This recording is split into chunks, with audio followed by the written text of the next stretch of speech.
Hello viewers, welcome to my YouTube channel. Get ready for heart-touching stories. Don't forget to subscribe and let's begin. A story of dignity, betrayal, and consequence. My family uninvited me for Christmas. So my $4.5 million estate became my final answer. A story in 4 parts. Part 1. The text that changed everything. The message arrived at 7:14 on a Tuesday evening in early December, while Eleanor Whitmore sat in the leather chair by the window with a glass of Pinot Noir and a copy of a novel she'd been meaning to finish for 3 years. Outside, the first real snow of the season was falling over the Connecticut countryside, coating the bare oaks in white and silencing the world to a hush she had always loved. She was 67 years old, in good health, financially comfortable beyond what most people could imagine, and she had believed, in the uncritical way one believes things that have never been seriously tested, loved by her family. The text was from her son, Gregory. It read in its entirety: Mom talked to everyone and we think it's better if you don't come this year. The kids are stressed and Derek's family is coming too. We'll do something in January. Happy holidays. She read it twice, then a third time. Then she set down her wine glass with the careful, deliberate movement of someone who understands that their hands might not be entirely trustworthy at this moment. And she sat very still while the snow continued to fall outside and the fire in the grate crackled cheerfully, indifferent to the specific gravity of what had just occurred. Happy holidays. No comma before her name. No acknowledgement that Christmas had been held at her home, for 22 consecutive years until Gregory's wife Pamela had decided 4 years ago that the holiday needed a refresh and relocated it to their house in Westport.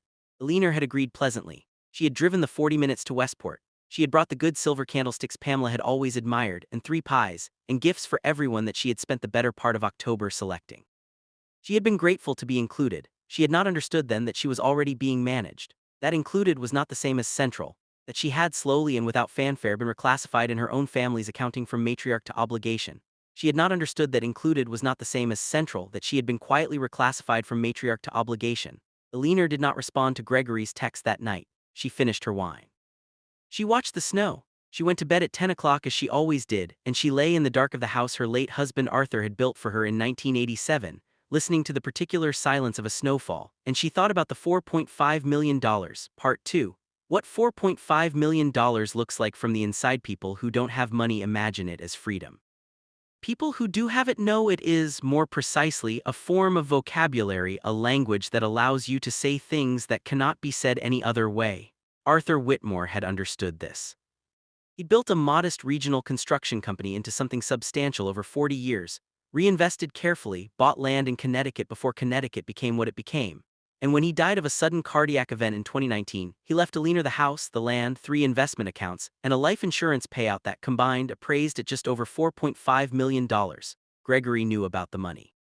So did Eleanor's daughter, Sandra, who lived in Phoenix with her husband and 2 teenage boys.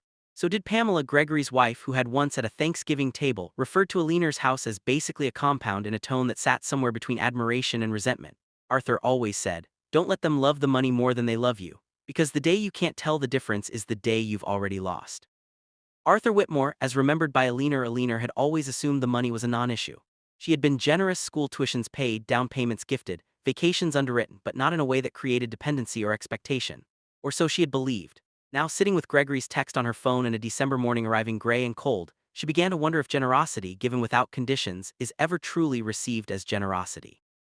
Or whether, over time, it simply recalibrates what people feel they deserve. She called her attorney, James Fielding, at 9 o'clock that morning. James had handled Arthur's estate and had known the Whitmores for 20 years. He was a precise, unhurried man who communicated primarily in understatement. "James," she said, "I'd like to revisit the estate plan." A pause. "Of course, are you well?" "Very well," she said. "That's rather the point." $4,500,000. The Estate of Eleanor and Arthur Whitmore, Connecticut. Part 3. The Geometry of Family. Sandra called 4 days after the text, which told Eleanor something about the coordination involved. The call was warm in the practiced way that Sandra had always been warm, a quality Eleanor had once interpreted as affection and now suspected was closer to diplomacy. "Gregory told me," Sandra said.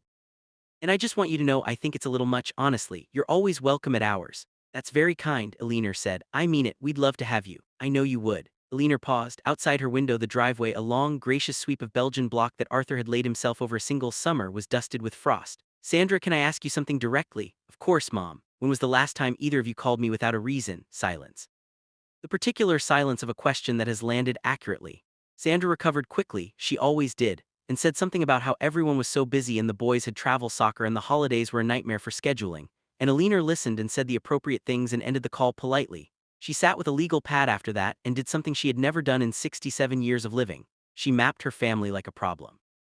Not out of coldness, but out of a sudden and clarifying need to see the geometry of it honestly. Gregory, 42. Married to Pamela, 40. Two children, Lily, 14 and Owen, 11. Gregory managed a regional logistics company and had borrowed $80,000 from Alina and Arthur 12 years ago for a down payment that he'd repaid but never discussed again, as though the conversation itself were slightly embarrassing. He called on birthdays, Mother's Day, and when something needed fixing, his truck, a loan application, advice about contractors. He was not a bad son. He was a son who had stopped seeing her as a full person somewhere around the time she became a grandmother. Sandra, 39, married to Derek, 44, two boys, Marcus, 16 and James, 13. Sandra was warmer, more attentive, and Alina now recognized more strategic. She called more often than Gregory. But the calls had a shape to them, a checking in that felt, on reflection, like maintenance, like making sure the asset remained operational and benevolent. Alina loved Sandra. She also, for the first time, saw her clearly. Pamela, the architecture. Alina had always been gentle with this conclusion, but she arrived at it fully on a cold December afternoon. Pamela was the reason, not out of malice, perhaps. But Pamela was a woman who organized the world into hierarchies and had decided somewhere in the past decade that Alina belonged at the periphery of hers. She mapped her family like a problem, not out of coldness but out of a sudden clarifying need to see the geometry of it honestly. Alina finished the legal pad. She made tea. Then she called James Fielding back and told him she was ready to give him specific instructions. Part 4, the final answer. She spent Christmas alone, and it was the best Christmas she'd had in years. She woke at 8 and made coffee and French toast with the good bread from the bakery in town. She put on Ella Fitzgerald's holiday record because Arthur had always played it and she hadn't played it since he died, and it was time. She called her friend Margaret, who was also alone, widowed 5 years prior, and they talked for 2 hours about books and the absurdity of family and a trip to Portugal they were now seriously planning for March. She read by the fire all afternoon. She made pasta for dinner and ate it at the dining room table with the candelabra lit and a glass of the Barolo she'd been saving for an occasion, and she thought, this is an occasion.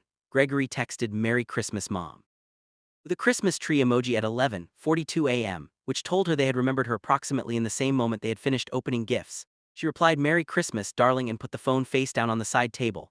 The revised estate documents were finalized in the second week of January. Alina had not been punitive in her revisions. She was not by nature a punitive person, and she understood that punishing people with money was its own form of poverty. But she had been honest, which amounted to the same reckoning. The house and land, appraised at $1.9 million, she left to a land conservation trust Arthur had always admired, with a provision that it be maintained as open space. The investment accounts she divided. A third to a scholarship fund at the State University where she had studied English literature 45 years ago. A third to Margaret's favorite charity, a literacy organization they'd volunteered with together for a decade. And the remaining third split between Gregory and Sandra, with the explicit notation in the accompanying letter, which James advised was unusual but legal, that the bequest represented her love for them unchanged and her wish that they use it well. This is not punishment. Punishment implies I am angry and I am not angry. I am clear. There is a difference. I hope you will one day understand the difference, and I hope it does not take you as long as it took me. Eleanor Whitmore. In the letter accompanying her revised estate documents, she mailed copies of the letter to Gregory and Sandra in February. Not the documents themselves, those would come in time, through the proper channels, but the letter. She wanted them to read it while she was alive and well and capable of looking them in the eye. Gregory called the same evening he received it. His voice had the careful, controlled quality of a man who was working very hard to not say several things. He said he was confused. He said he didn't think one missed Christmas warranted. He used the word warranted 3 times this kind of response. One missed Christmas, Eleanor agreed pleasantly. That's a fair way to put it. It wasn't personal. I know it wasn't, she said. That's what I found most instructive about it. He didn't have an answer for that. He promised to call more. He suggested she come to Westport in the spring. He said the kids missed her, which may even have been true. Eleanor listened to all of it with the calm of a woman who had recently, and at some cost, stopped needing things to be different from what they were. Love you, Gregory, she said when he finished. I will always love you, but I have rearranged my expectations to match the reality of our relationship rather than the version I preferred. I think that's healthy for both of us. Sandra's call came 2 days later and lasted longer and was in some ways harder because Sandra cried, which was real, and said she was sorry, which also seemed real, and Eleanor believed her and said so and felt the complicated tenderness of loving someone and seeing them clearly at the same time. She told Sandra the Portugal trip was in March and she'd send pictures. By spring, something had shifted. It was not the dramatic reconciliation that movies would have written, no tearful Thanksgiving, no performative grand gesture, no Christmas movie third act. It was smaller than that and a leaner thought more true. Gregory started calling on Sunday evenings irregularly just to talk. Sandra visited in April and they walked the land together, and Sandra said at one point, looking out over the meadow Arthur had planted with wildflowers, "He really loved this place." And Alina said, "He really did." And they stood there together in a silence that, for the first time in years, didn't need to be filled. Lily, Alina's granddaughter, came for a weekend in May for reasons that were not entirely clear but felt genuine. She was 14 and sharp and curious, and she sat in Alina's kitchen and asked questions about Arthur and about Alina's life before children and about whether Alina had ever been afraid of dying. Alina answered honestly, which she realized she had never quite done with a grandchild before, having always defaulted to the comfortable, protective register of grandparenthood. "Are you afraid now?" Lily asked. "No," Alina said. "I rearranged some things. I feel very clear." Lily thought about this. "Is that what the letter was about Dad showed us?" Alina said. "That's exactly what it was about."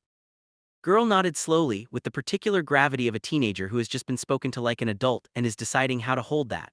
"I think," Lily said, "that was probably the right thing to do." Portugal was magnificent. Margaret and Alina stayed for 3 weeks in a small house in the Alentejo with terracotta floors and a lemon tree in the courtyard, and wine that cost almost nothing and tasted like summer.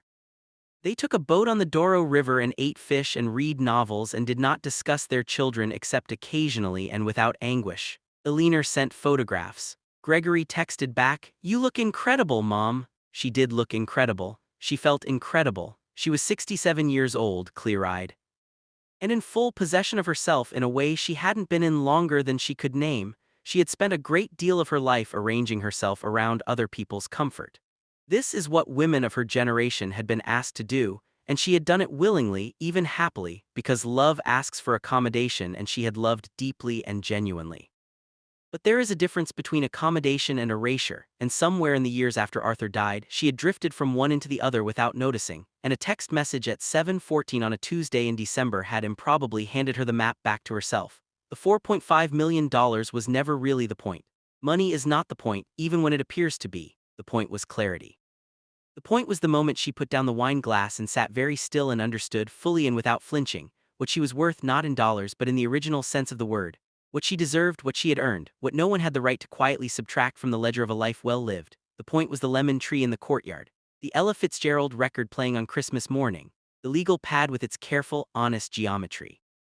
The letter that said, "I love you and I am no longer arranging my life around your convenience, and these two things are not in conflict." The point was Lily in the kitchen, 14 years old and serious, saying, "I think that was probably the right thing to do." Alina Whitmore, 67, widow, mother, grandmother, woman of means and clearer mind than she'd had in years, sat on the terrace of a rented house in Portugal with a glass of local wine and watched the sun fall behind the hills and thought about all the Christmases ahead, who might come, who might not, and how little it mattered, now that she knew she would be fine either way. Fine was perhaps an understatement. She was, by every honest measure, magnificent, a story of dignity, consequence, and the quiet courage of knowing your own worth.